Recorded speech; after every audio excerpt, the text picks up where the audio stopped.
and welcome to Beyond the Arches. I'm your host, Dr. Daniel Noorthoek, and with me today I have Patrick, Wes, and Blake. Welcome, guys. We're going to introduce you here. Blake is our new surgeon that's training at the Boca location. What's going on, Doc? I guess is Dr. Hauer. But we've got Blake with us today talking about, we're going to go through implant brands and different designs and sort of generational changes and things. And most of that is because we've got Patrick here. Patrick, welcome to the podcast. Hello, hello. We have Wes as well. Both are with a implant brand called SIN. SIN is based out of and manufactured in Brazil. And headquarters is Scottsdale, Arizona. Headquarters is Scottsdale, Arizona. Mm-hmm. Wonderful. And so Patrick and I kind of go way back, and he originally is the one that switched me over to Neodent. Mm-hmm. And then Wes, we have a connection with a different implant brand, BioHorizons. Correct. And so we're just a little dental crew over here, titanium crew. Just going to update everybody on the latest and the greatest. Absolutely. So to start, let's go. We've had Blake on before. We've discussed things with him. So why don't we go through with each one of you and just kind of go, introduce yourselves and let's talk about who you are and what your history is and all of that. Why don't we start with you, Wes? Sure. Well, my name's Wes. I've been in the dental field for 12 years now.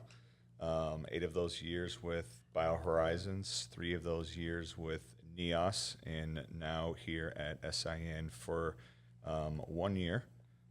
Covered the state of Florida with all of those companies, so have seen my fair share of implant dentistry and full arch, and just kind of excited to chat about those things. I didn't know that you were with Neoss for a period of time. Yeah. You said for 3 years? Yeah.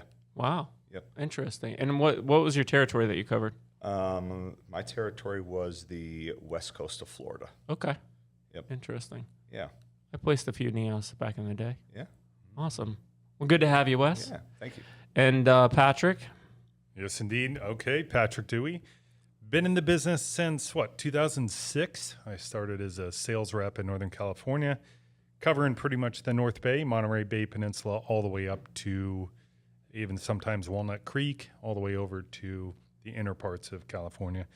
Did that for 6 years, selling implants in a surgical operatory, moved over to Arizona as a regional manager, had a team of people selling implants, surgical selling in operatories, helping people use our products to grow their practice.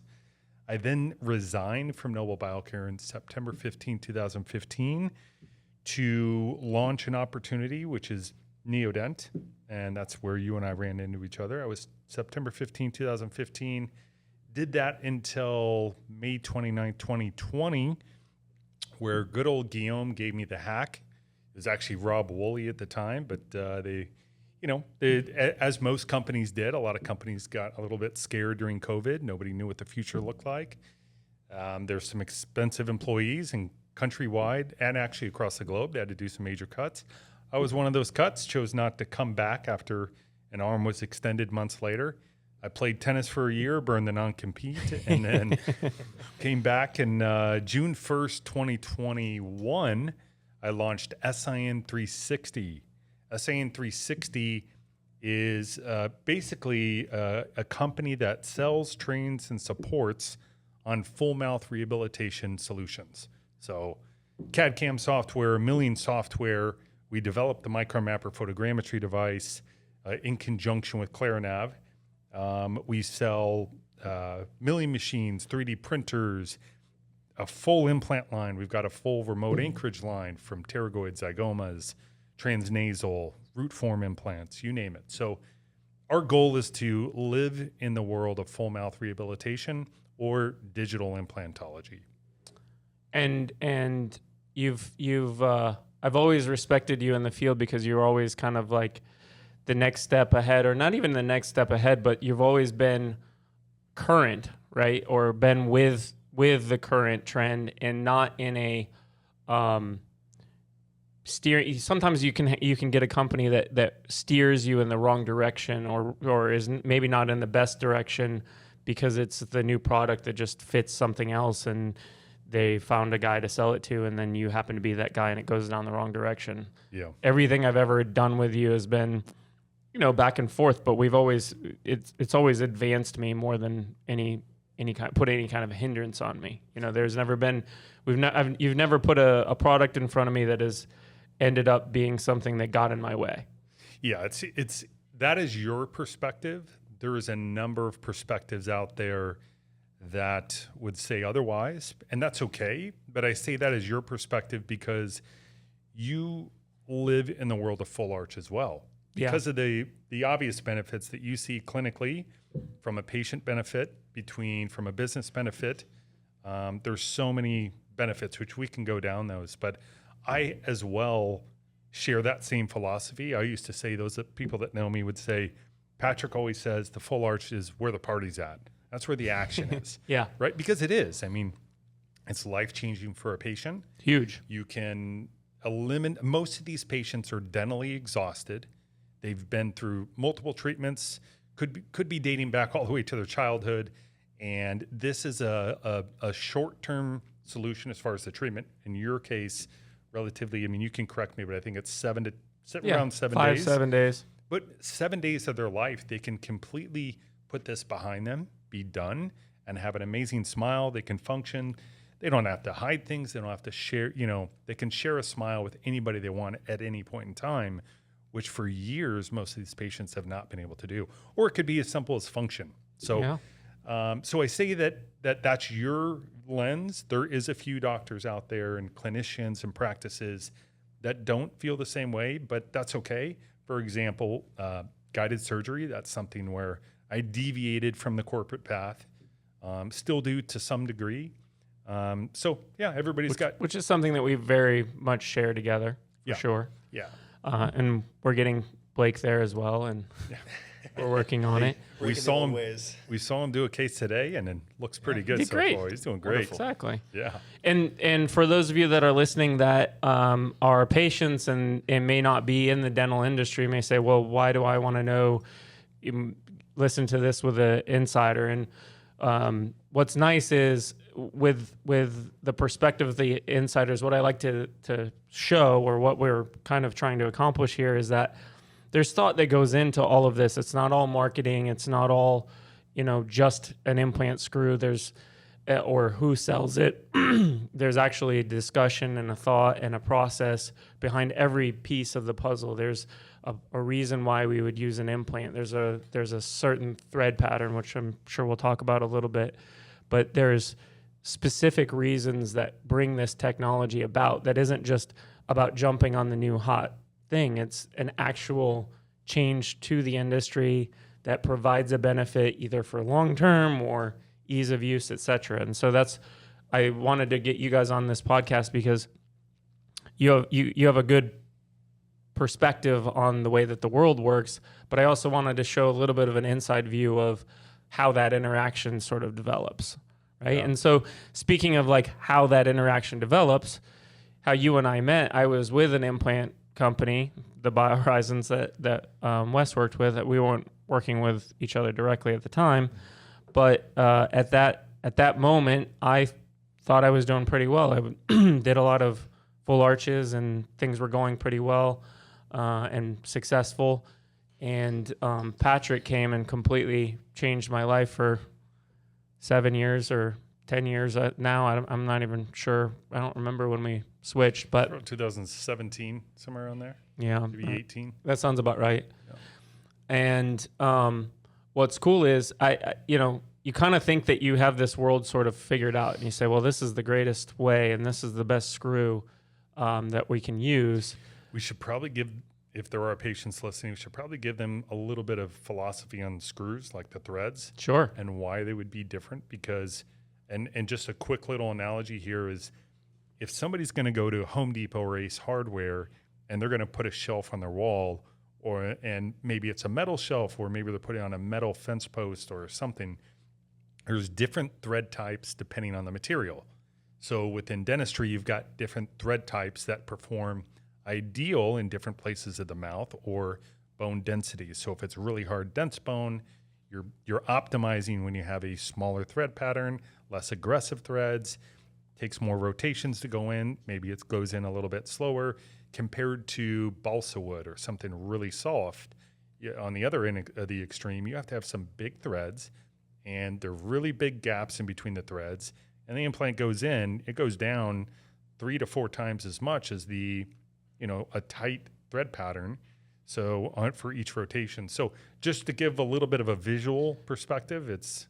Yeah, and to parlay on that, each thread, if you think about it along a cylinder, each cutting surface, every part that's, if you think about a screw, is also, not only is there a distinct use case for them, but if you think about it even more granular, there's also the different forces that are applied to that thread, right? And so you've got really 3 big forces at hand. You have compression, which is up and down and pressured up and down on that screw. You have tensile, which is sort of holding it like from above, right? Or below it, however you want to see, but it's sort of like holding it basically from above. And then you have shearing, which is the force of it getting pulled away from the other surface. And so when you look at sort of the schematics of where that pressure does get dissipated across that thread surface, thread design to me is one that's very important, and really was one of the main reasons why I was with BioHorizons. Something that they do really well is they have what's called a reverse buttress, and it really dissipates a lot of the shearing and the tensile forces, which is sort of your most negative ones. It's the ones that you don't really love, and it kind of evens that out and then maximizes the compressive forces the way that it's designed. And so for me, I've always looked at an implant from a very macro design sort of perspective, which is I really care about the way that thread's going to work and handle. Now, the disadvantage of it is that when you're trying to release it and reverse it, it's not the strongest, and they have a few weak points in their connections, which is why I kind of worked away from them. But for me, like, thread design has always been a big, like, deep passion of mine. Like Blake can tell you, I talk about thread design and macro design quite a bit because it's something that I really am passionate about, because it's really what you're hoping and praying that this implant works on. That's the primary thing. Not just the thread pattern, but you have to use whatever thread pattern you're sticking with in all of those cases, whether it's hard bone, soft bone, medium bone. So you need the best all-around technology. Yeah, you put it maybe a little bit slightly different way is when you're taking notes in a lecture, you might have a pencil and a highlighter and a Sharpie, and you get to use all those in whatever scenario you want to. But really in surgery, because of the way that parts and pieces fit together, you're really trying to fit the best pen that works, that kind of does all of it together. Yep. That is a big thing as well, because you want it to sort of perform under all these conditions. And a person may say, well, why does that matter? I mean, why not just change it? Well, you don't want to make a big cluttery mess out of all these different, you don't want to mix your name brand Legos with your Roblox, right? You want to make sure that those all work together and kind of have that standardized platform and that standardized screw that all works together. Yep. And clinically, depending on the procedure too, and the outcome of that procedure, if you're trying to load those implants immediately, or what the outcome is, that has a big play in the implant design as well, and the threads on that. Yeah, the initial stability is so dependent on the initial tightness with which the implant goes in. Yeah, it's very important that has a good design so that you have that initial stability. I think one thing to add, which I know SIN has and Neodent, is having one single platform I've seen in the office makes the ease of inventory for multi-units very straightforward, and also just more predictable for what we're doing, on the surgery end. Yeah, so for the people at home, you've got the outside that has the screw thread that holds the screw in, and then what Blake is saying is that the inside is kind of the holding piece, or the drywall screw. Inside of the drywall screw is where you're going to put the parts and pieces that attach. The abutment is what we call it. And sometimes you can get manufacturers that have varying, that maybe the outside is the same, but the inside changes depending on how big it is. But the overwhelming trend, and it's an amazing trend in full arch, is that all of those parts and pieces fit to a single platform. And that has some biological principles that are important, which we don't need to get into, but it also has some ease of use scenarios where you can use it in this person and in this place, but you can also use it in a different and have just 2 or 3 parts in hand instead of 20 or 30. Yeah, 100%. Yeah, one platform for all diameters of implants, all types of implants. So was Neodent one of the first companies that brought that to a single platform? there was a few others, but Neodent was the first one to go main scale, at least in North America, where you have one platform. It doesn't matter if the diameter, external diameter of the implant is 3.5 or if it's 5, 6, 7 millimeters, it's the same exact connection, which makes, from an inventory perspective and from an ease of use while the patient's getting their restoration, having that same platform makes things so much smoother. When you say that they're the first ones to go mainstream with it or mainline with it, are you sort of referencing that there were other people that figured out that if you put a smaller platform on a wider implant, that it heals better and it works and you can kind of have variable amounts? Yes, but here's what happens when you introduce that Platform concept. switch. There's the platform switch. So there's a few companies that picked up on the platform switch. They ran with it, but main scale, most large companies would not adapt it regardless of the scientific evidence, regardless of what's best for the patient and the tissue response, because it cuts their revenue significantly, if you want to know the truth. I mean, most implant companies would acknowledge that, but then they would say, okay, we have to keep our revenue up because we've been selling X amount of abutments and parts that go on top of the implants the previous year. We have to grow that. But if we shrink our inventory that goes on top of the implants by 50%, we're going to sell a lot less than we did the year before. So that's why the disruptor companies like Neodent come in and disrupt. They didn't have years and years of sales in the US. So they just started off with what was best for the patient, what's best for the clinician, and kept it that way. And that's how they still are today. The same thing with SIN. When we launched in the US, one platform across the board for everything, makes it simple, makes it easy, and it's what's best for the patient. I'm kind of speechless because I've never considered the fact that sells more parts and Oh, it's pieces. significant. Oh my goodness. Like you literally just exploded my brain. Yeah, so think about it. If you've got an abutment for a narrow platform, like at Noble Biocare, Sure. Noble Biocare would have a 3.5 NP narrow platform. Then they would have a 4.0 regular platform, different abutments completely. Then they would have a wide platform. Right. So there's triple the inventory you would need compared to like with what you did today. It's one platform. You can put one abutment in any implant in the mouth, and it fits. Right. And I don't know why I've ever considered it that way before, because I've got a couple boxes from old implant systems where I just have dead inventory because we don't use that system anymore, and I just keep them on hand for if we ever need them in the future and they've been paid for, which is all dead revenue that went to them. Yep. Man. Exactly. Yeah. My brain just got exploded.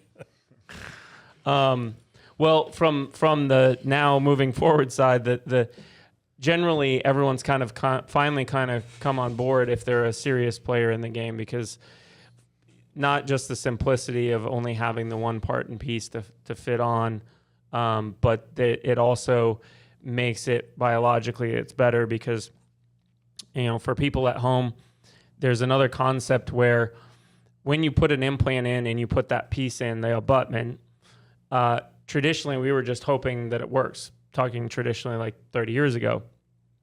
And the concern wasn't truly at what happens at the top. Well, if you think about it from a big perspective, if it isn't a tight enough fit, or if it just wrenches down with another screw, that has a little bit of a looseness to it, and it can wiggle back and forth. And that wiggling for patients can create bone loss at the top, right? And so that bone loss is a bad thing. We don't like that around implants. And so they combated it really the industry has combated it really primarily by two ways. One is making the part that's moving around skinnier. So that's what we say when we say platform switching. Platform switching means if an implant is 4 millimeters wide, and we would normally have a 4 millimeter wide abutment, now we're going to make it 2.75 abutment and 4 millimeters, still same 4 millimeter implant. And so what that does is it moves that bacteria from moving back and forth and protects the bone at the top, right? So that's platform switching when we say that. The other part is that a lot of, I'm actually, it's always astonishing to me when I look at other implant systems that come out, and trendy ones and cheap ones and all of that are still using connections that are essentially flat to flat. So if you for those of you at home, if you're thinking about a cup sitting on a surface of a table, it's when you wiggle it back and forth, it's going to have a little bit of a rattle to it, right? It's going to move up and down and move pretty easily.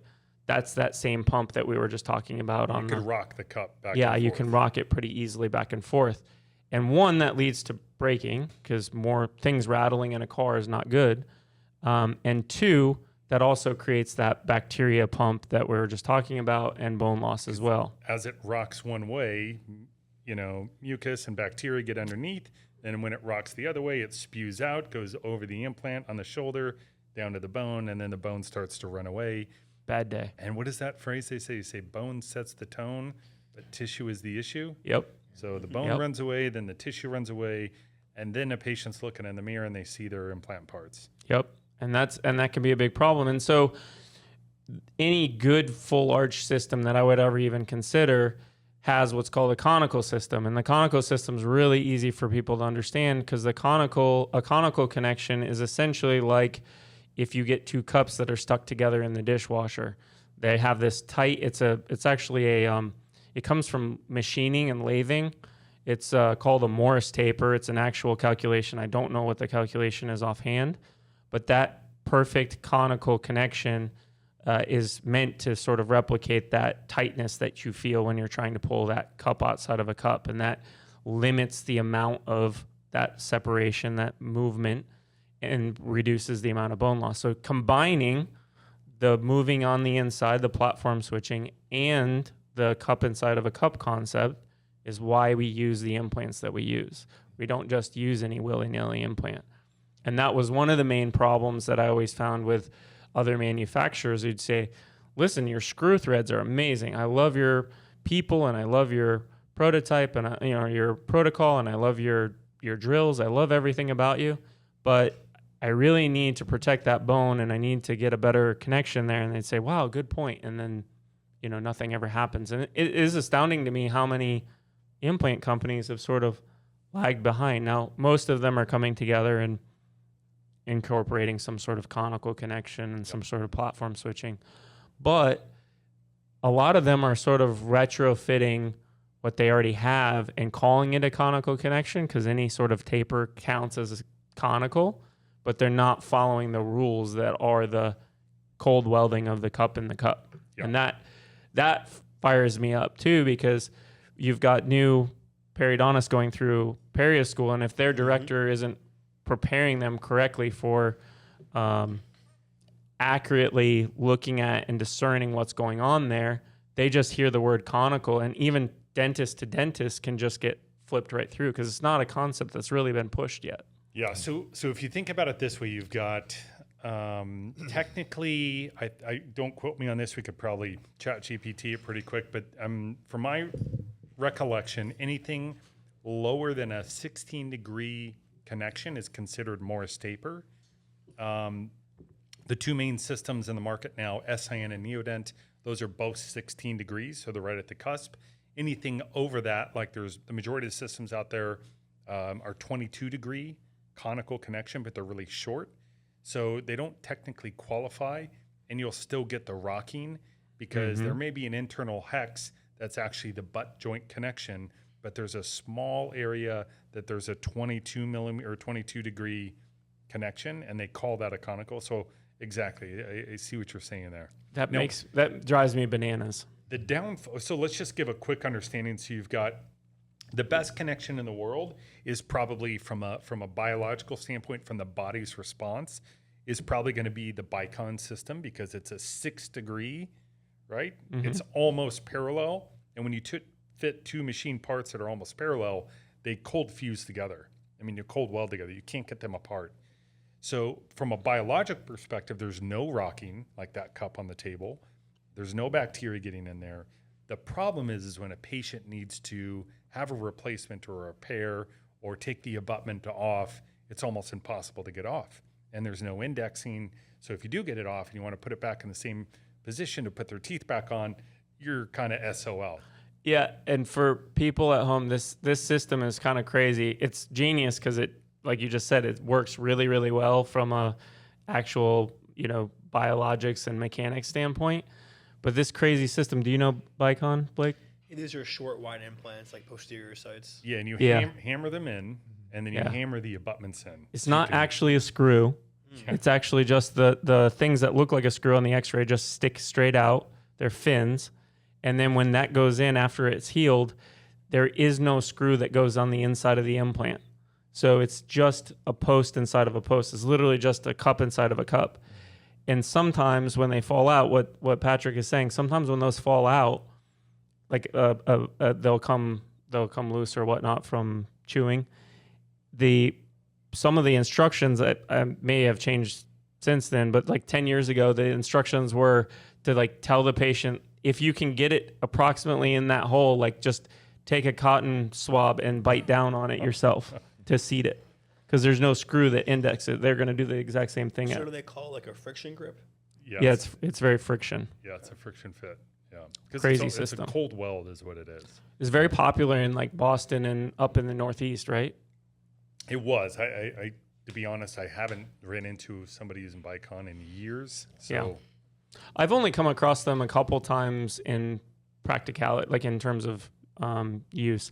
You would take the impression, they gave you a plastic post that you would put in and take an impression with that, because the plastic was retrievable, and then you'd send it out and have the crown made, and then they would put it back in, like they would give you a metal one with the crown attached to it, and then that's when you would insert it. But if you inserted it or they bit down wrong, you have a crooked tooth. One shot. Yeah. So we like screws in our industry.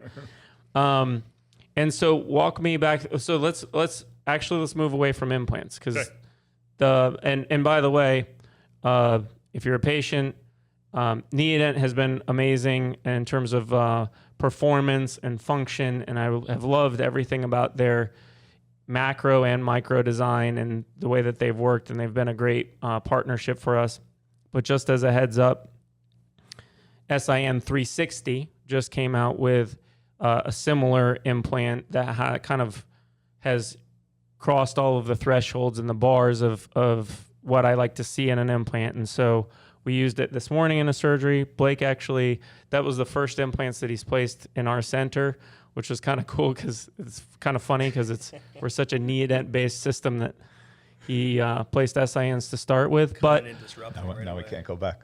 If you're a patient, don't be shocked. Like the point of this discussion is to understand that there's decisions that are made based on fundamentals that I, as the person that's charged with running this show, there are fundamentals I don't like to cross over or compromise. Once those thresholds are met, then all gloves are off. And so as a patient, if you get an SIN or if you get Neodent, I think we're getting to a point where we're really close. Obviously, we'll have to see some longevity and stuff, and we'll work that all out. But sort of trying to impress that it's not necessarily the brand commitment that should happen.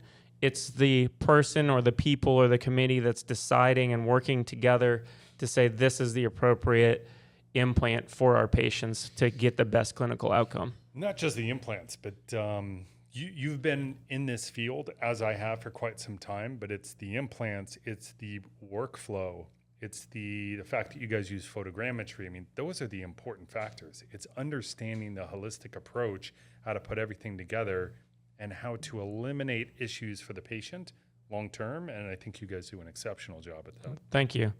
We work very hard at keeping systems and flows very consistent so that our patient experience is consistent. And, it's really, I watched the clips on this, podcast, the Beyond the Arches. And sometimes I think, man, that out of context, it sounds really bad. Like, you don't do any prep work beforehand, and you just get this little clip about why I don't do any prep work beforehand.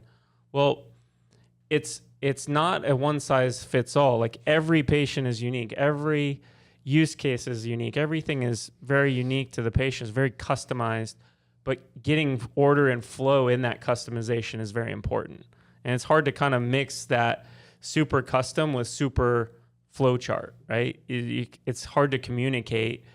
I use this screw for everything, and I use this screw for everything, but it's super custom. Yeah. Yeah. What you guys do is it's tailored. I think you told me earlier you used the word more of a boutique, where it's one-on-one with the patient. Absolutely. On exactly what they want. That is very different from many others. Mm-hmm. I have no interest in building a McDonald's. I respect McDonald's. I love McDonald's personally. It's one of my favorites. But I respect them for what they do in their systems and their flow. But I'm saying it as like a cheap example. I'm not looking for just having 14,000 stores. I'm not looking for 1,400 dental, offices. One, I don't think I have enough hair to handle that. But for two, I want all of our patients to leave, no matter whether or not they are happy or it was too expensive, whatever the scenario is, a consult, I never want to have any of them leave without having a good experience. And that's the number one most important thing for us. And if that means we get more centers, wonderful. And if it doesn't, also wonderful. I want that to be this very sort of small town feel, if you will. Maybe we end up as a Roost Chris, where you can get a really good quality something in many different locations. But we're very intentional about how we're going to grow this, because I have opportunity to grow it as big as we want and put as many stores on the floor as you want, in the United States. But that's not our goal. Our goal is to make it feel like, hey, you're our buddy. We're making good decisions together. We're going to be for you in the long run. We were talking about the lifetime warranty. Those are the fundamentals that I really want to push forward on the industry. I think the patient experience is the number one thing. As Patrick was saying, a lot of these patients that you're seeing, they've been waiting for this for a long time. So this is a really good, exciting moment in their life. And when you have procedures like your practice has, that your staff knows how to act and how to walk them through the process of getting them from where they were when they came into your office to leaving with a brand new set of teeth that they have fallen in love with, the procedures that your staff knows and that you guys do surgically is second to none. Yeah. Because everyone is going to be treated the same. Everyone's going to go through the same procedures. Very boutique. It's not a big box store type of one-size-fits-all type of thing. And that comes like, you go into a lot of offices. I'll use the Tampa, and this is going to sound negative, but I'm going to use Tampa as an example. When we first purchased our office in Tampa, when we would walk in, there was an order of operation that was just very front doesn't talk to the back, and the doctor makes all the decisions, and we don't make a single decision without. And very intentionally, we try to grow our culture so that it's very shared experience. I want my janitor to feel just as much as in ownership of Done in One as I am, right? And bringing that to the table and kind of doing that by example. That's why it takes us a little bit longer to develop an office and get it where it needs to go.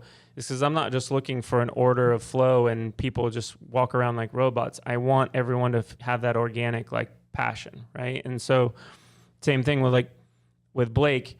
We're going to take a very intentional 6 months, because my hope for him is, being that this is my particular office, is to literally download my brain, but also to show him that there is no doctor talking down to an assistant, that that the front desk is just as valued in terms of opinion as mine is, et cetera. And so that kind of comes with time. And that's why it takes us a little bit longer to grow it, because we're being very intentional about how to grow. But when you get that buy-in, now your office is impenetrable, because there's not a single negative thing that can happen that we can't overcome. I think one thing to add about the done-in-one brand, which is really valuable, is that Dan and his team, they want to take the time to have a new hire like me to have a training period, do cases with the entire team, get to a point where we all flow well. Then Dan may build more in Tampa or Jacksonville. But that's the true way of this company. They're not just trying to hire someone from day one who goes in and do surgery and then Dan leaves. He wants to build every location to be really boutique and great for the patient. And I really respect that a lot. And Blake, to finish that sort of topic on just culture, just on the way over here when we were coming, as we just said, Blake did his first full arch with us, and which is not his first full arch, by the way, but his first full arch with us. And he was just telling me as we were coming over here how easy it was, because one, he's seen it a bunch, but Dina's done so many of those, and we do it so similarly every single time that he's just the hands performing, and she's kind of almost like leading the dance of sort, not in a she's in control of how it's going to go, but she's so in tune with it that it just falls out of your hand as you go along, because she's just boom right there ahead of you the whole way. And that's your assistant, right? Mm-hmm. Yeah, she's impeccable. Yeah. Second to none. Yeah, and Nadia, the main restorative assistant now, she used to be on the same plane. She was my surgical assistant. Do you remember Nadia when she was my surgical assistant? I don't know. Yeah, at Joel's, my first surgical assistant for the first 5 or 6 years was Nadia. She was same plane as Dina, and then decided that she really liked the restorative aspect and the more like changing the lives and the smile and the look. And so she went down the restorative path. Long story short, came back and worked with us. So she works now. She wasn't in the room that we went and saw that patient, but she was in the other room. She works for us again. And then Dina came along and finally got to her. So walk us through what I walked into today, because you showed me a first look, sure. First look, so to speak. I mean, the lady's teeth were gorgeous. She was crying in happiness. It was quite impactful. Yeah. Surgery yesterday. She had surgery. She had surgery yesterday afternoon.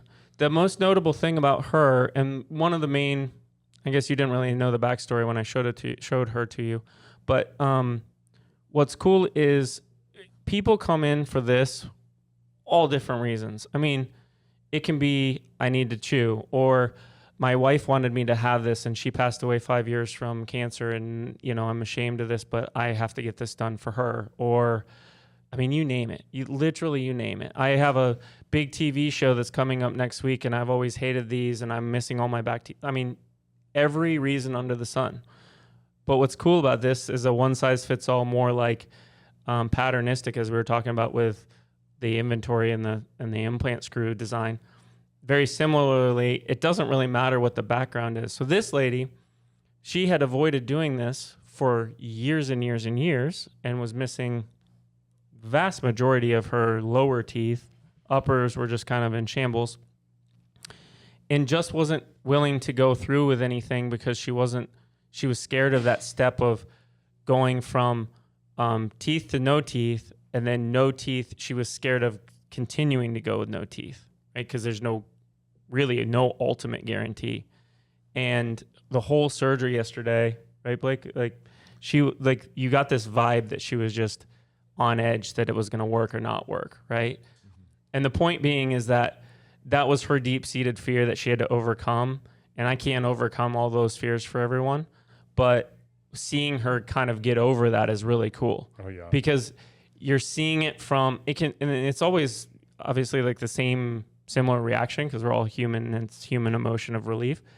But it's cool to see the different background stories and attach it to that emotion. So, maybe they're too embarrassed to go to their best friend's wedding, and you get to see them do it. Or they were scared to do this and actually take this, and they were living in fear of not getting implants, and now they have it, and that's sort of that relief. So that's what you guys saw, that emotion was coming from this deep fear that she wasn't going to end up with teeth, or she was going to end up in this worse scenario. And so within 24 hours, she's in a better scenario.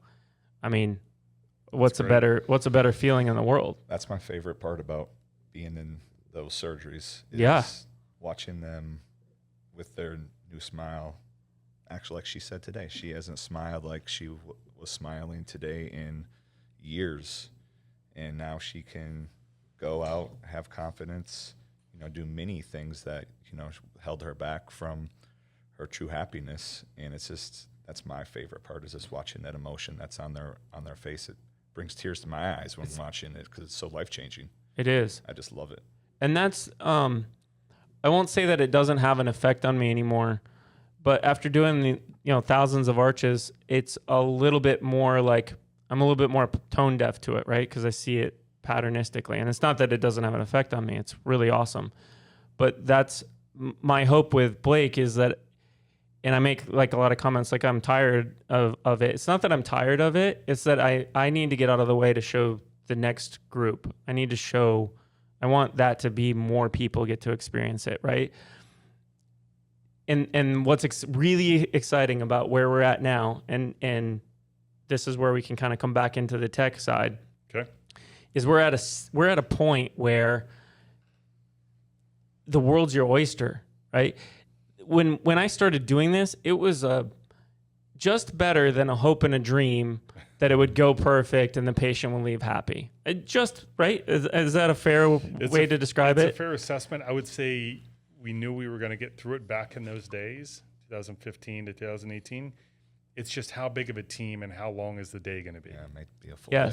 And how much patience will the patient have to have? Yeah. How much is that person willing to go through to get to the end result? How much is that person willing to mortgage their house even to get to that point? It was all a question of how much can that person tolerate. And it's so exciting that we can put a file or take a person, take their teeth out, get the information from it, and then put that in a computer and instantly stick out a version of teeth that will eventually become this well-accepted, beautiful set of teeth that they get to live with. And then permanent, and then parlay that on top of it. When you really are using the technology properly, you then have a platform to jump off of for them to stay in that set of teeth for a really, really long time, if not the rest of their life. And you don't want to plan that these materials are going to fail, but it does exist in the universe. Like even bulletproof glass has a stress point that breaks. No, I mean, somebody gets, I don't know, for example, they're playing catch with their grandson, and their grandson throws a baseball, hits him in the teeth, and they break some teeth off.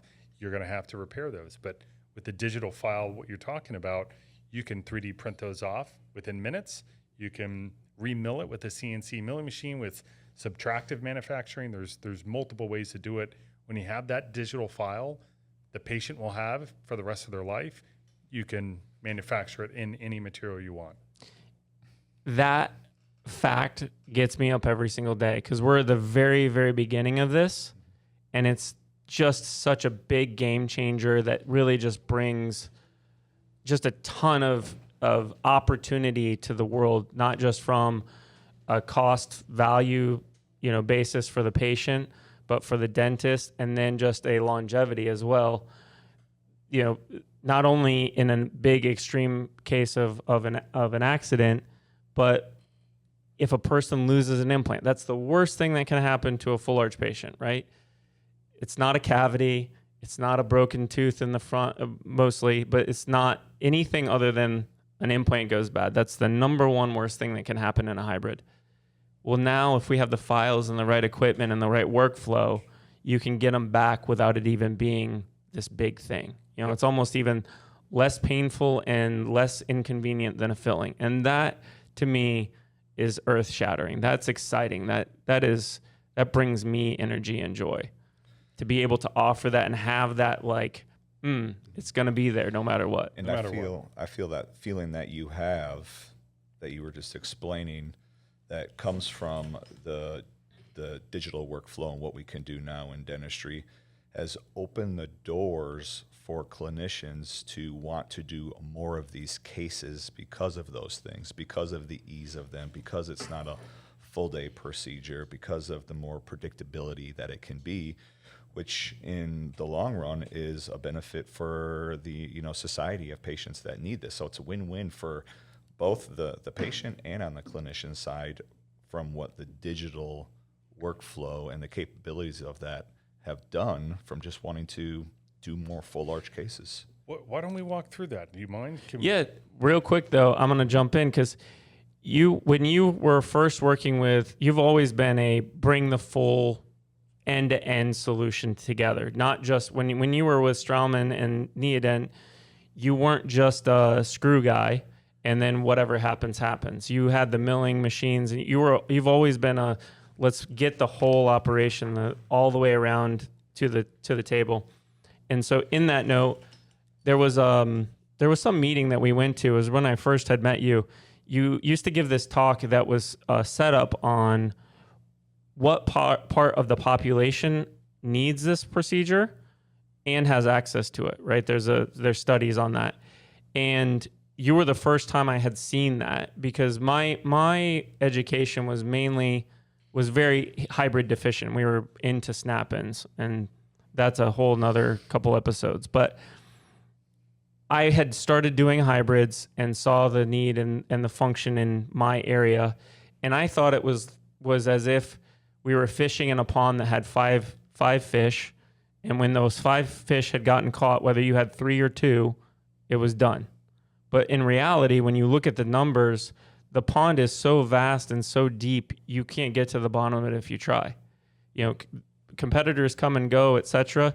But there is such a need in the patient base for this that have access to the funds and need this care done, that pond is really deep. And that was the first, when you gave that lecture, that was the first time I had seen those numbers, because I had never really been exposed to that literature. And that completely changed my mind. That probably set one of the biggest trajectory switches in my career, because I thought to myself, that pond's really deep and really big, and those fish make more fish.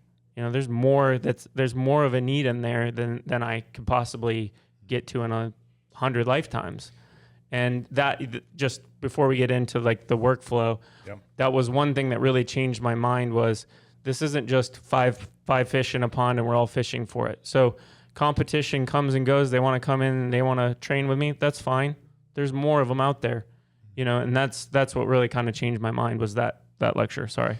Yeah, the full arch market, as I mentioned in the beginning of the podcast, it's, I used to refer to it as that's where the party's at. That is not changing. It's only increasing with adoption, with use, with history. So published articles, there's more and more science being done here. There's more technologies, which we'll get into in just a sec. But most importantly, there's more availability to patients across the country and at better price points with faster technology. So everything's only becoming it's coming at a higher cadence, and it's happening more and more everywhere. So it's fun to see. It is great to see. No, I love it. Yeah.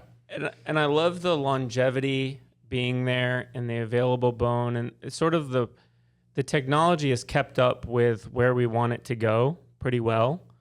And so all the naysayers that we had to overcome through the beginning years of when I was doing hybrids, and you're just sort of a pariah at the meetings of he's one of those lunatics that does full arch, you're going to have to come on board at some point, pal. Maybe they have come on board, maybe they haven't. But it's the entire industry is fully come on board, because they realize, okay, they're only going to paint themselves in the corner for so long. Yeah, the phrases of all on fours, none on three, and we can go on and on. But you look back and it's like, okay, the full arch is the it right is all thing on to do. 4, none on 3, but you just add one and take your digital file and add it to the file and put it back in. Yeah, but they were searching for a way not to have to go out of their comfort zone, is what it is. Yeah. So absolutely. You were one of those early adopters that committed to making a change because you saw it, you saw the outcome, the results, you saw where this could go and how patients' lives could be changed on this with this procedure. I got lucky. I got lucky because of the opportunities I was given right away and the people I was fortunate enough to meet along the way that formed helped me form my opinion on my own and correlate that with the clinical results. Yeah. Before we jump into the technology, I wanted to ask Blake a question. So when we were talking about the conical connection and that tight, intimate fit, do you know one of the most prolific and groundbreaking people that the most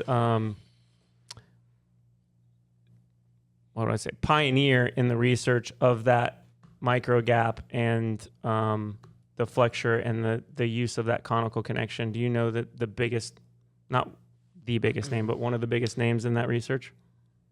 What comes up to me is an article by 3i and Lazara. And what they talked about is like, the platform switch, how it was used by accident when they had the wrong components. But maybe you're referring to something else. So that's before, that's prior. That's 3i was the big brand of implant that started with the platform switching.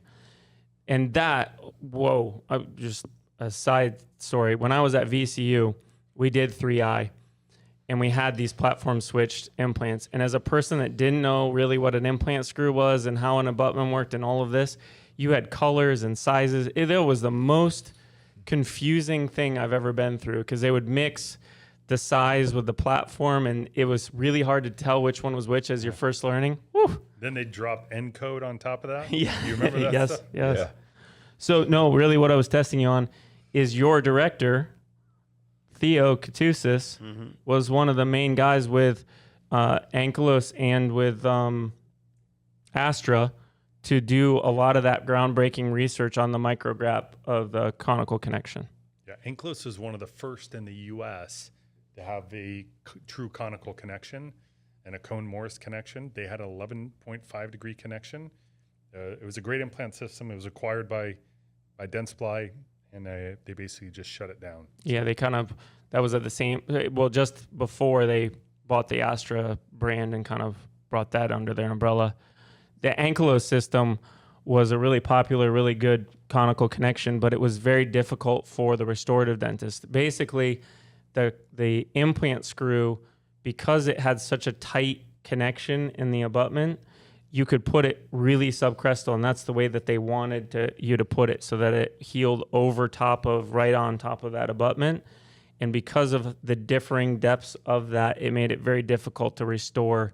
Along with the steps and the pieces that they had, it was hard for them to restore. And so it kind of got killed by ease of use by the general dentist. It was loved by everyone, but it was tough to restore. Is that fair? Yeah, that is fair to say. I will say that the Neodent system and the SIN system also share that clinical protocol where you can place it subcrestal. It's actually recommended, as you know. But we share that difficulty in basically communicating the transmucosal height or gingiva height, the tissue height from above the bone and above the implant, communicating that location to the laboratory when they're separate. Now, with your location, you guys have your own laboratory, so everything's communicated directly and everybody's on the same page. But we're also cheating, though. So we might have the same difficulties if we were doing it a different way.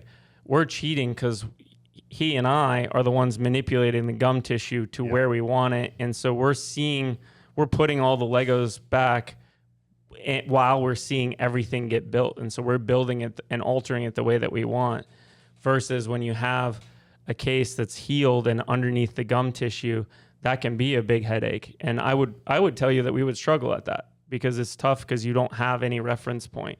And you guys are controlling everything. Yeah. And a lot of other places, there's a surgical team that does the surgery, restorative team that does the restorative and puts the teeth on, and then the third party is a lab that's separate from both of them. So yeah, there's so much communication, and it gets very difficult. I did pull up some facts here I wanted to share. Okay. So according to the American College of Prosthodontists, 120 million Americans are missing at least one tooth currently. That's what, 1/3? The total population is like 360 or something. Yeah, somewhere around there. Yep. They also state that about 36 million Americans are edentulous, missing all their natural teeth. About 11. 10%. Yeah. 10%. Yeah. Other sources cite somewhat higher numbers, 178 million, as far as missing at least one tooth or more. But either way, I mean, even if it's just 120 million, that's quite a bit. The CDC reports that among adults aged 65 and older, 11.4% have lost all their teeth, and that missing teeth counts as that. So each time they age, each year that they age, they lose more teeth. So it's a prevalent problem, and as patients are living, the Americans are living longer and longer. Their teeth are not sustaining that life, and it's very common for teeth to have to be replaced. And on that note, there's two big numbers that I remember from you.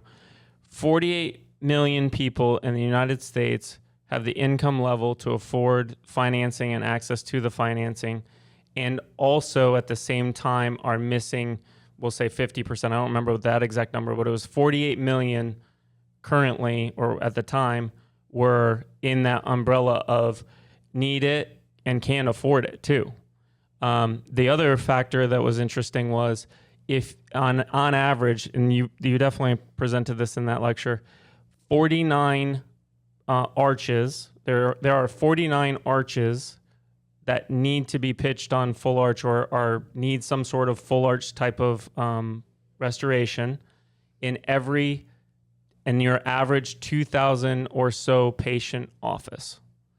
So every time I actually go into an office and we look at buying it, I'm considering, okay, 2,000, not that it's like I said, we're not pushing it on the dentist that's there, but I'm also considering in my math, okay, on average, when I teach them and I show them the way that this can be simple and easy, there's about at least 30 of them that are going to be there and pitched and access to, because that's a big number. You throw a stone and you can find a 2,000 patient office here, right, just down the road.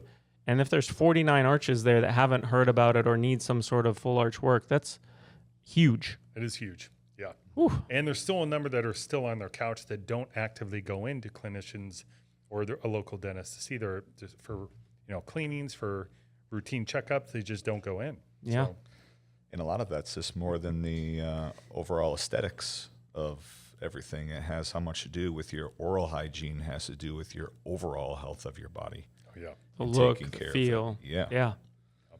Let's go ahead and put a pin in this. We're going to do a two-part on this. Okay. So let's go. I want to talk about additive and subtractive manufacturing. So Okay. let's do that in another episode that we'll do the next week.